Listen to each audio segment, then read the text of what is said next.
In previous years, my husband was always eager to take me to his company's Christmas party. But this year was different. 1 week before the party, he said, without really looking me in the eye, "Don't come to my company's Christmas party. This year, it would be awkward with my ex there." I didn't hesitate. I said, "Of course, I'll stay home." But what he didn't know was that I would still go to that party, not as his wife, but as the new regional director, invited as a surprise guest by his boss. 1 week later, I arrived at the party imagining how shocked he would be to see me. But not even 5 minutes before that moment, I lost my footing, after accidentally witnessing my husband secretly kissing his ex in the stairwell. I quietly stepped back so they wouldn't notice me. That night, I didn't just reveal an affair. I exposed the secrets that brought their careers crashing down at that very party. But before I tell you their terrible secrets, please hit the like button and comment below the city you're living in. Then I'll tell you everything, right now.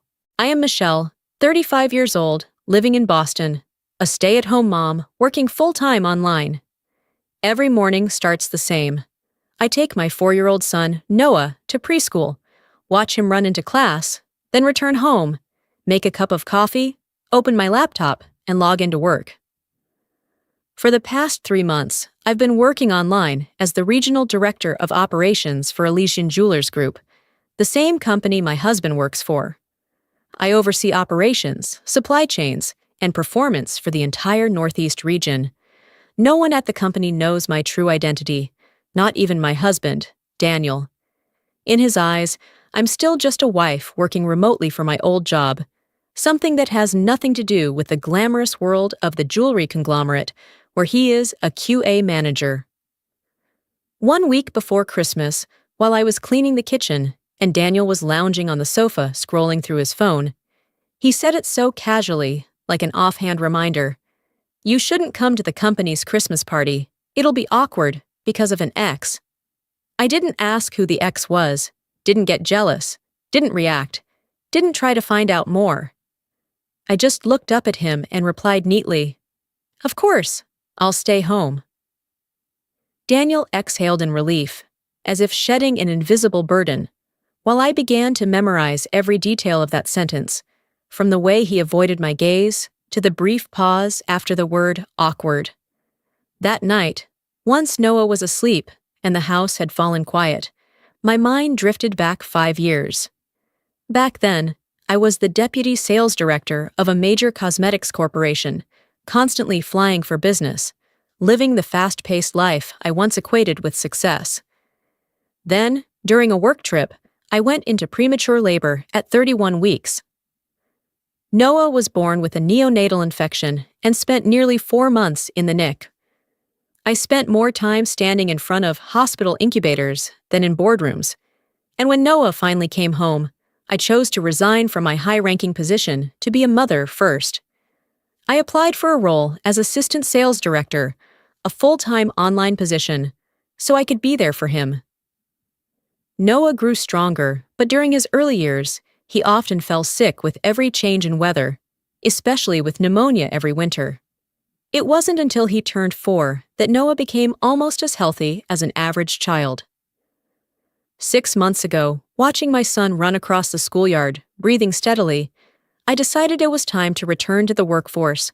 With experience as both a deputy sales director and assistant director, I confidently applied for director-level roles. 3 months ago, I was hired as a regional director at Elysian Jewelers Group, the very company where my husband works. I accepted the terms, working online for the last quarter of the year and keeping my internal identity undisclosed. At the time, I thought it was just a new career opportunity. I didn't expect that very silence to become the perfect shell for the truths I was about to uncover. From the very first week on the job, I forced myself to set aside all personal thoughts and approach the system as someone fully responsible for operations. Each morning, after closing the door behind Noah on his way to school, I would sit down at my desk, log into the Northeast region's central dashboard, where every figure appeared cold, emotionless, impartial. I wasn't investigating anyone, wasn't targeting any individual.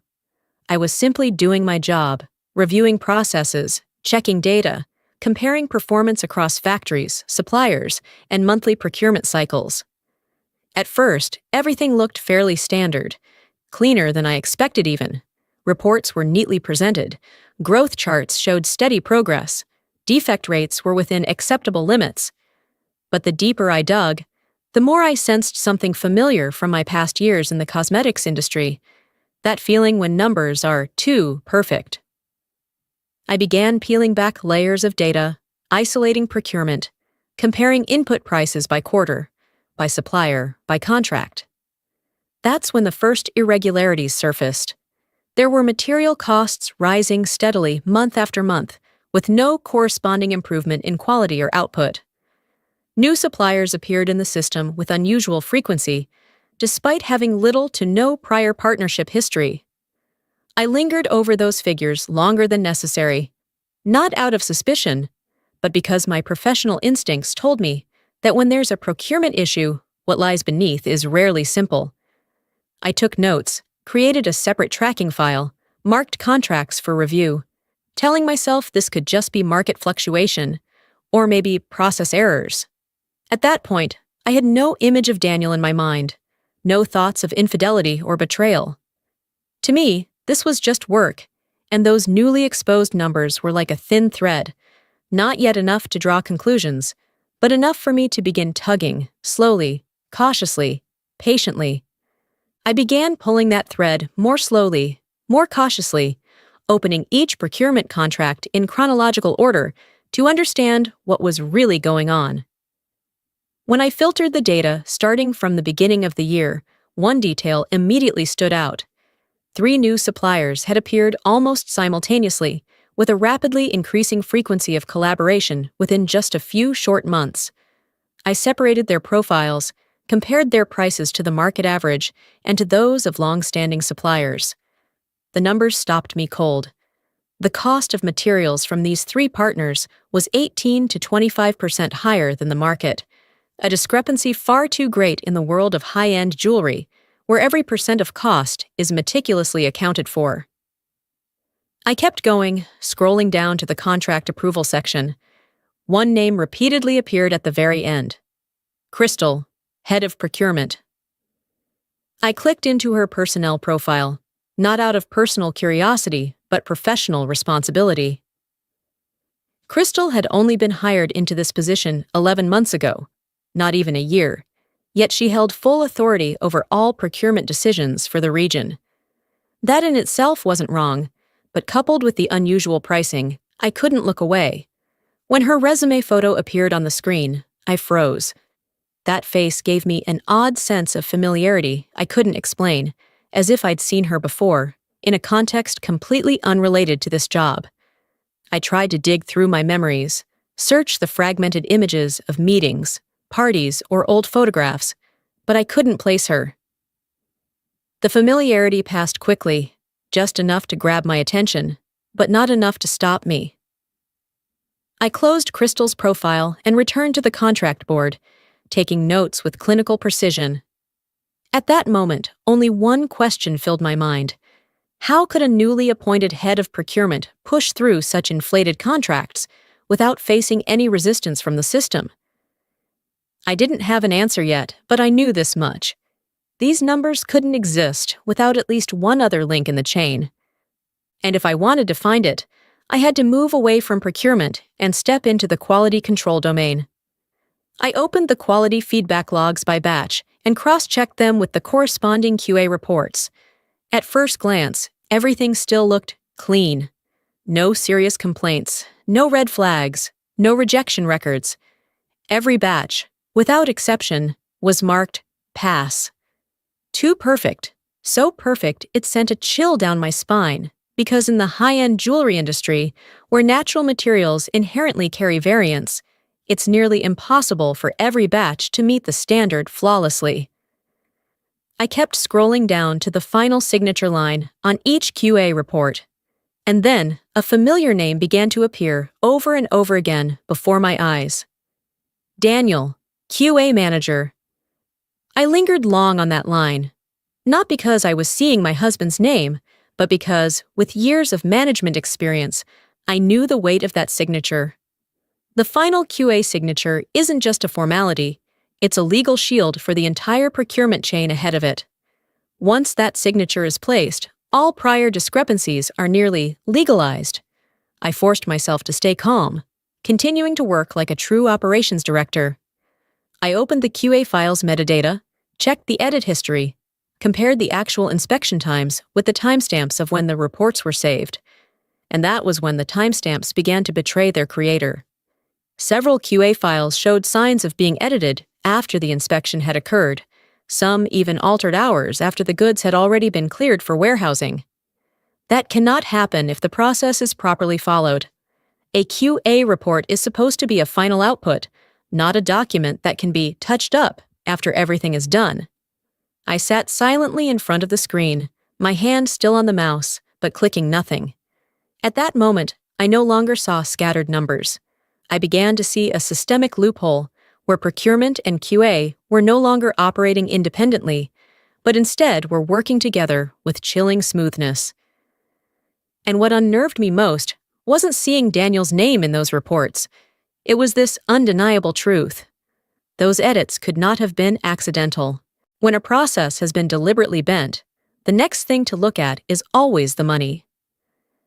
I shifted to the payment system, not rushing, not skipping steps, following each expense line just as I had in high-stakes deals years ago.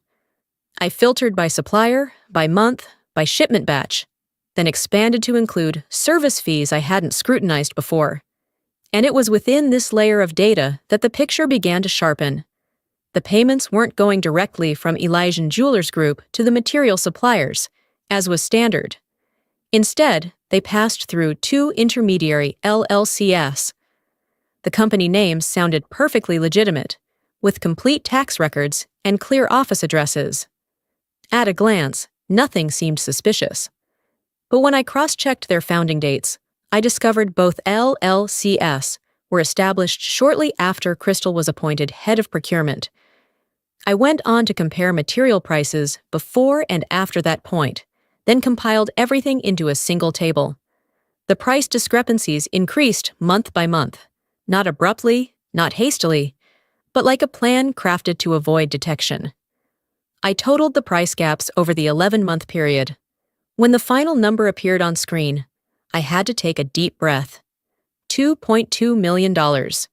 Not a bookkeeping error, not market fluctuation, a systematically inflated sum, large enough to shift the course of an internal investigation. I checked each line again, and then a third time, to make absolutely sure I wasn't mistaken. But the numbers didn't change. They were there, cold, precise, unflinching. I clicked into the legal profiles of the two intermediary LLCs. On paper, everything was cleanly arranged. Names of legal representatives, registered addresses, tax IDs, all valid. But when I looked closer, one small detail held my gaze longer than usual. The last name of one legal rep matched Crystal's, and the business address was just a few blocks from the apartment complex she had listed in her personnel file. Not enough for a conclusion, but more than enough to raise my guard. I didn't rush to assumptions. Instead, I sent a brief email to Anna, an old friend from my corporate days who now worked in business law. I asked her a simple favor: no company names, no mention of Crystal, just to check for any links between the two legal entities, if possible. I shut down my laptop and returned to my daily tasks, but in my mind, I was counting every minute that passed. 2 days later, Anna called me back. Her voice lowered from the very first sentence. "Michelle, your suspicion was right."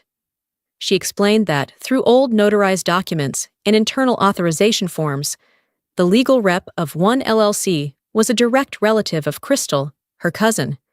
Though this relationship had been deliberately omitted from official business filings, what they did wasn't illegal on paper, but it clearly created a conflict of interest, especially in the context of inflated procurement contracts. I reopened all the data, setting the timeline before and after Crystal's hire.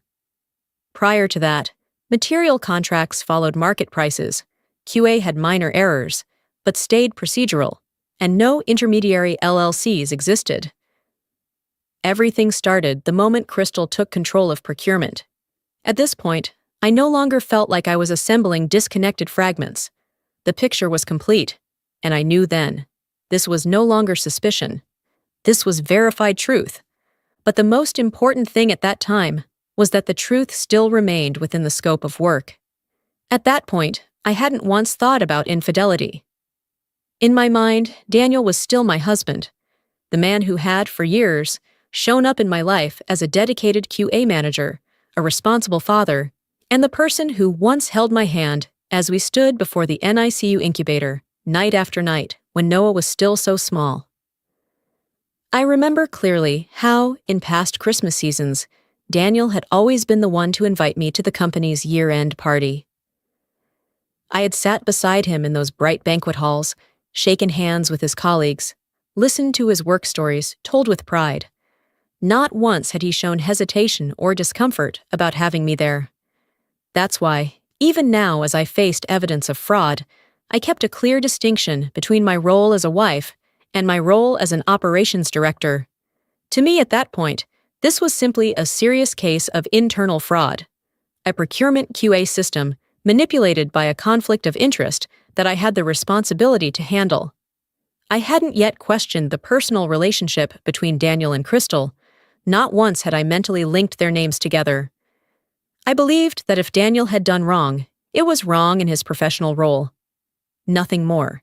It was that belief that kept me grounded, continuing to collect evidence with a calmness that, in hindsight, I now see not as naivety, but as the final boundary I held for a marriage I still believed was real.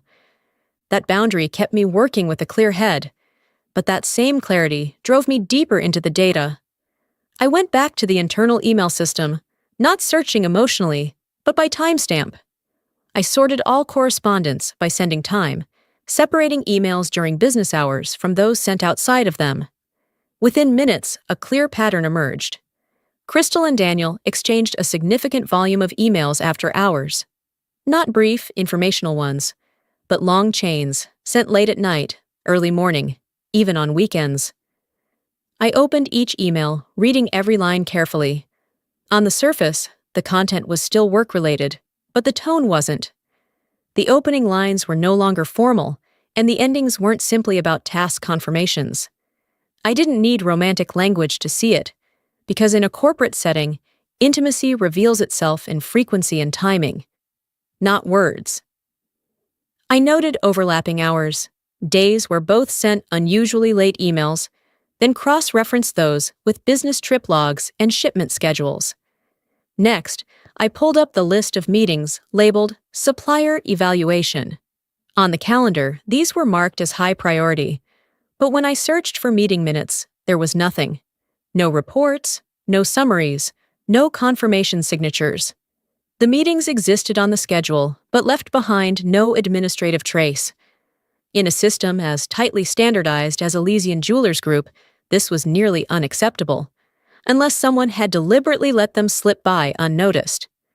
I leaned back in my chair, staring at the layered timestamps on my screen, feeling something inside me shift. Slowly, quietly, like a hairline crack just beginning to form across glass.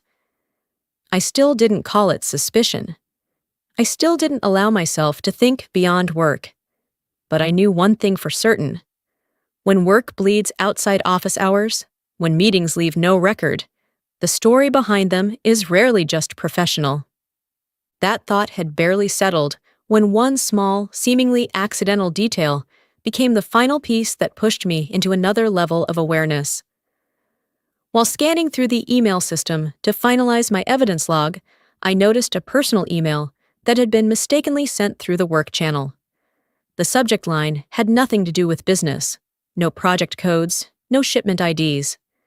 It stood out among hundreds of dry, transactional emails like a discordant note in an otherwise perfectly measured score. I opened it. From the very first line, I knew I wasn't reading a work message. The tone of address had changed. No more Crystal or Daniel, paired with a concise update. There were instead opening lines that were discreetly personal, gently intimate. subtle enough to pass unnoticed by outsiders, but unmistakable to someone like me who had spent years reading corporate emails. I didn't need to read to the end to know what was going on, but I read it all anyway, line by line, in silence. I checked the timestamp. Then I reopened Crystal's personnel file and matched it to her hiring date. Everything aligned with chilling precision. The first personal email appeared after Crystal was hired, and the frequency of messages increased in tandem with inflated contracts, altered QA reports, and the emergence of intermediary LLCs. This wasn't a pre-existing affair. It wasn't a years-long secret. This was a relationship born and grown in parallel with fraud. I sat still before the screen for a long time, not crying, not angry, not even shocked the way I once imagined I'd be if I ever discovered betrayal. What came instead was a cold, clear-headed realization. In this story, the affair wasn't the cause. It was the catalyst. It lubricated bad decisions, concealed illegal signatures, and turned a system that was meant to be transparent into fertile ground for deception. In that moment, I understood clearly. The affair and the fraud had walked hand in hand, and neither was an accident. As that truth settled within me, one seemingly small detail suddenly found its place, so clearly that I no longer needed to speculate. I reopened the internal information about this year's Christmas party, the guest list, seating chart, departmental representatives, and my eyes stopped at a familiar name. Crystal. This was the first year she would be attending the Christmas party as head of procurement. Not just a peripheral staff member, but someone seated among the leadership. And it was also this year, for the first time in our entire marriage, that Daniel told me it would be awkward if I attended.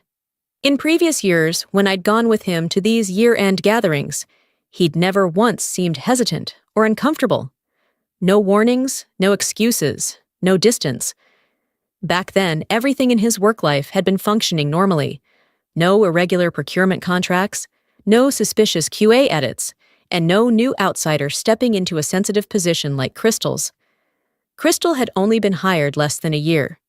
She was someone from outside who entered the system, and her relationship with Daniel had only formed within that same time frame. A young relationship, bound tightly to financial interests, yet still too fragile to withstand the scrutiny of those who knew Daniel personally. It wasn't about an ex, and it wasn't about the past, but about a present that wasn't yet safe from being exposed. In that moment, I understood clearly that Daniel wasn't afraid I'd get jealous.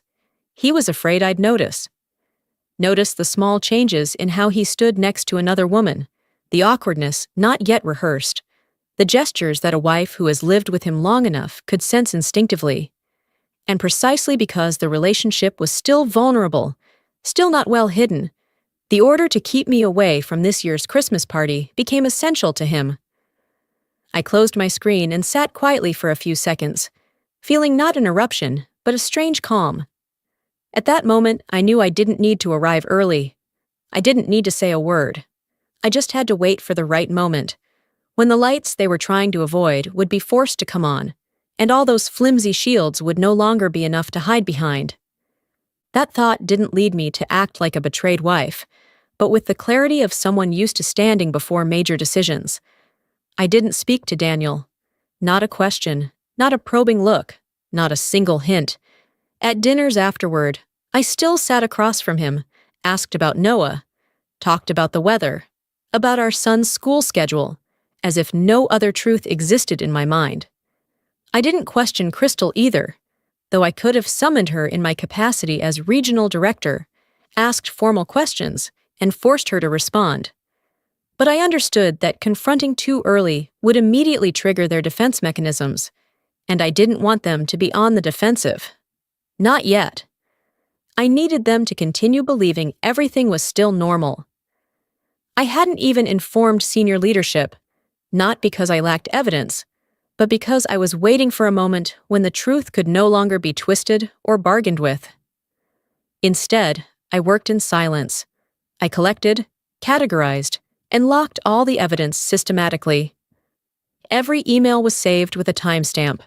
Every contract was clearly marked before and after Crystal's appointment. The edited QA reports were preserved with their original metadata.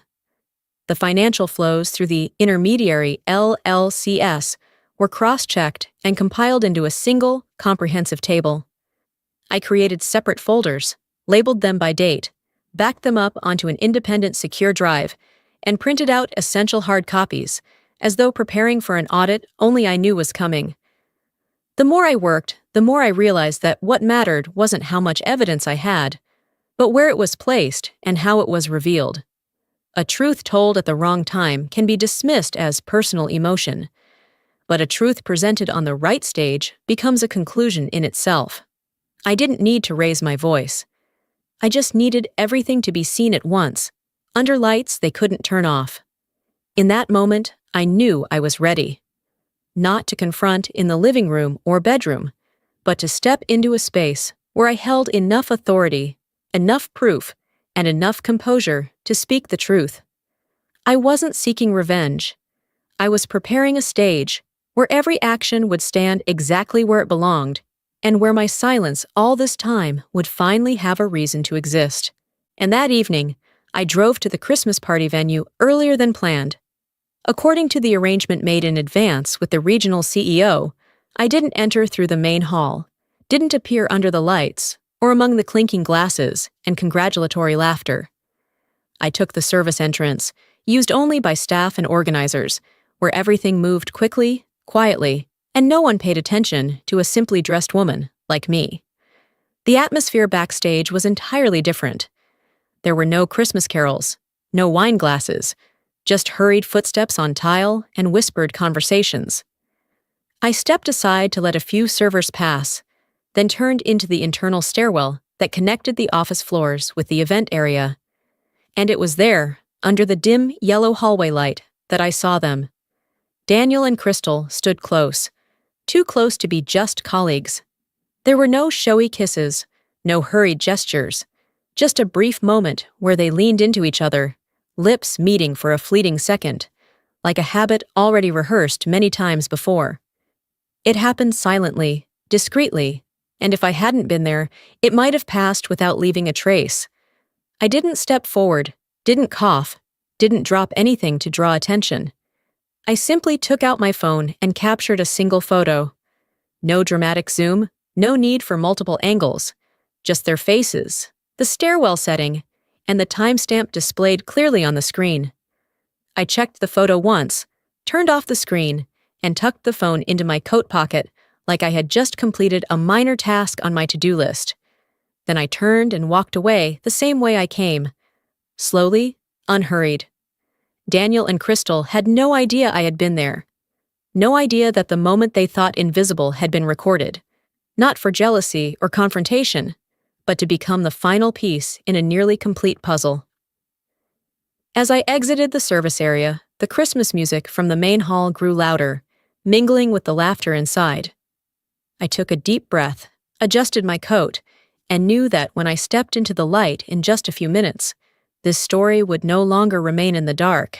As I stepped out of the service area, the Christmas lights in the main hall were glowing brightly.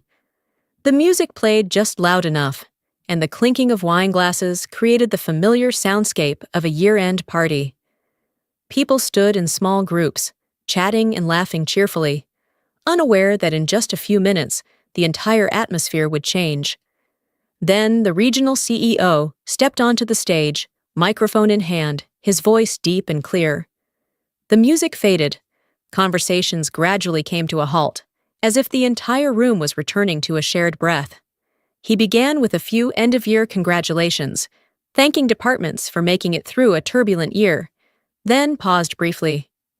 "Tonight, we have a special guest," he said, his gaze shifting toward the side aisle of the stage. "Someone who has been working silently all this time, and who will officially be introduced to the leadership of the Northeast region starting today." That person was Michelle, the new regional director of Elysian Jewelers Group. As he read my name, I stepped out, slowly, unhurried, avoiding no one's gaze. I saw Daniel freeze in place. His face went pale, eyes wide open, so shocked he seemed no longer himself. The woman he'd believed to be just a wife working from home now stood there, under the lights, as a regional director of the very company he worked for. I didn't look at him long, but I saw enough. The moment of realization collapsing every ounce of confidence he'd brought with him that evening. I nodded to the CEO, turned to face the audience, and spoke no lengthy introduction. I signaled to the tech team. The large screen behind the stage lit up. The stairwell photo appeared first, clear, uncaptioned. The room's energy changed instantly. Whispering dwindled, then vanished. I let the image linger for a few seconds, long enough for everyone to understand this was no mistake. Then I moved to the second slide. A series of emails magnified, showing only the portions that revealed conflicts of interest and after-hours correspondence. No emotional commentary, just dates, email addresses, and the work context blurred by exchanges that were no longer purely professional. Then came the procurement contracts, each figure highlighted, each price compared to market rates. I pointed out the discrepancies, step by step, just as I had done in operations meetings. The final slide was stark. A single number centered on the screen. $2.2 million over 11 months. No color, no effects. Just the number, with a brief caption explaining the method of price inflation through intermediary entities. I paused, letting silence do its work. In that moment, there was no music, no clinking glasses, only eyes locked on the screen, and faces beginning to realize this wasn't a personal drama, but a truth that could no longer be ignored. As I stepped away from the microphone, the CEO returned to the stage, his face no longer wearing the polite smile of a festive evening. His voice dropped, firm and decisive. Before the entire regional leadership and staff, he announced that Crystal was immediately suspended from duty, effective on the spot, to cooperate with an investigation. No arguments, no opportunity to explain. Crystal stood motionless for a few seconds, then bowed her head and quietly left the center of the room, under the heavy gaze of those who had been toasting her just minutes earlier. Immediately after, the CEO called Daniel's name. No one in the room needed to ask why. He announced that all of Daniel's QA system access was revoked and that he was suspended from his managerial role pending the outcome of the investigation. I watched Daniel step forward briefly, then stop, as if his legs no longer obeyed him. His face turned ashen, arms limp, eyes scanning the room with nowhere to land. The man who had once confidently signed off every pass report now stood stripped of any power to defend himself. The CEO didn't stop there. He announced the activation of an independent audit with participation from an external accounting firm and a comprehensive internal investigation into the supply chain and QA department over the past 11 months. Every related contract would be reviewed from scratch. All transactions involving intermediary entities would be frozen for verification. His words rang out, clear, structured, as if the decisions had long been prepared, waiting only for the right moment to be declared. In that room, I witnessed two collapses unfold at once. One was professional, public, irreversible. The other was the collapse of a marriage I once believed to be safe. Strangely, I didn't feel shaken or dizzy. I stood still, back straight, fully aware that from this moment forward, the story no longer belonged to emotion. It had become a matter of accountability, legality, and justice, and I had placed it exactly where it needed to be seen. From that night on, my life shifted to a completely new rhythm. On the first workday of the new year, I officially arrived at the office as the Regional Director of Operations, no longer a name hidden behind a laptop screen. I walked through departments, met face-to-face with people who had only known me through emails these past 3 months, and dove into the work I had long been preparing for, restructuring the entire supply chain. All vendors were reevaluated from scratch, QA protocols were tightened, and all purchasing decisions required cross-verification. Slowly but surely, the atmosphere in the company began to stabilize, like a body recovering from major trauma. In the afternoons, I still left the office on time to pick up Noah. I was still his mother, still listening to his stories about school, his drawings, his endless questions that only a child could ask. But one thing had changed forever. I was no longer blind. I no longer lived in a marriage where the truth was buried under soothing words or half-truths. I moved forward more lightly now, even if the path ahead was far from easy. Legally, everything unfolded exactly as the evidence had shown. Daniel and Crystal were prosecuted for organized fraud and falsifying internal records. Both were ordered to return the full $2.2 million, along with the company's audit and legal costs. Crystal's assets were seized to fulfill civil obligations. Her home, the car she once proudly owned, and even her retirement savings. Daniel was sentenced to 5 years in prison and permanently banned from holding any roles related to QA, compliance, or quality management in the future. Crystal received a 4-year suspended sentence and was barred from working in procurement, the very field that once launched her career. I didn't celebrate those sentences. I simply acknowledged them as the natural consequence. This wasn't a personal victory. It was the closing of an old chapter, one in which my silence had been mistaken for weakness. Now, standing in my new office, looking out at Boston in the chill of early January, I knew exactly where I stood and why I was there. My new chapter didn't begin with revenge. It began with clarity, transparency, and the freedom I had reclaimed for myself. 3 months later, I finalized the divorce. The court granted me full custody of Noah, based on the stability of our life and what was best for him. Daniel, after serving his sentence, would still have visitation rights, but under supervision, as required. Everything happened quietly.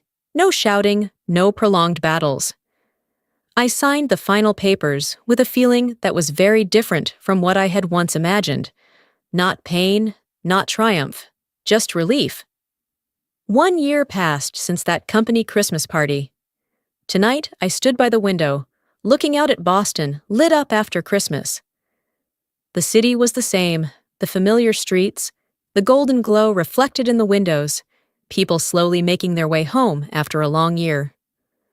Noah slept soundly in the room next door. I could hear his steady breathing and realized some kinds of peace only arrive after one dares to face the truth. I understood something very clearly. Silence is not weakness. It is waiting for the right moment. Sometimes, speaking too soon only shatters everything. But when truth is placed in the right time, the right place, it carries its own weight without needing justification. That Christmas night, I didn't just lose a husband. I lost an illusion, a life I once thought was safe, but had been built on things I never knew. And on that same night, I reclaimed my life as a clear-eyed mother, an independent woman, and a human being no longer living in the shadow of concealment. When Daniel no longer appeared in this house, I thought my son and I would finally find peace. But we didn't. I began to notice a very small, yet persistent change in Noah. He spoke less. His innocent questions came less frequently. He no longer rushed to the door every time a car passed outside. In the evenings, he sat alone longer, sometimes just staring out the window without saying a word. I didn't ask him too many questions. I just quietly observed, like a mother who's learned from far too many moments of fear. I took Noah to see a child therapist. In the bright room full of toys, he followed directions, answered when prompted, but I could see he was holding something back. On the drive home, Noah suddenly smiled as he looked down at the front steps, where the neighbor's little dog often lay in the sun each afternoon. He sat down very slowly, reached out his hand, as if afraid of startling someone. His eyes softened in a way I hadn't seen in a long time. In that moment, I understood. Noah didn't need long explanations. He needed a friend who would stay, who wouldn't disappear, who wouldn't leave him wondering what he had done wrong. A friend who only needed to be present, every day, in the same place. That weekend, I took Noah to an animal shelter on the outskirts of Boston. It was quieter than I had expected. Rows of cages lined the space, each animal carrying a story I didn't need to fully know. Noah walked very slowly, holding my hand, until he stopped at the very end of the row. Inside was a German shepherd, with a brown and black coat, alert ears, and calm, gentle eyes. Noah said nothing. He simply reached out his hand and smiled, softly, as if he had known the dog before. The dog approached, sat down, and rested its head against the bars. No barking, no leaping, just a quiet moment I knew I would never forget. I filled out the adoption papers that same day. Maybe it was luck, maybe it was fate, but everything happened faster than I expected. When we brought the dog home, Noah didn't leave its side for a second. He played with it on the living room floor, tossed a ball, laughed aloud, the sound I had missed for so many months. That night, when I walked into his room, Noah was already asleep, arms wrapped tightly around the dog, his breathing steady, his face, for the first time in a long time, truly at peace. I'm truly curious. If you were me, standing on that stairwell that night, and saw your husband kissing another woman, what would you have done? Comment 1 if you would have, stormed up, shouted, demanded an explanation on the spot. Or comment 2 if you're like me. Stayed silent, turned away, gathered the facts, and let them face the consequences through irrefutable legal action. Let me tell you, there is no wrong answer. It's simply about how you choose to protect yourself.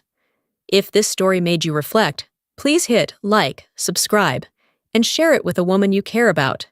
Because maybe she too is standing before a choice and needs to know that sometimes silence is the greatest power of all.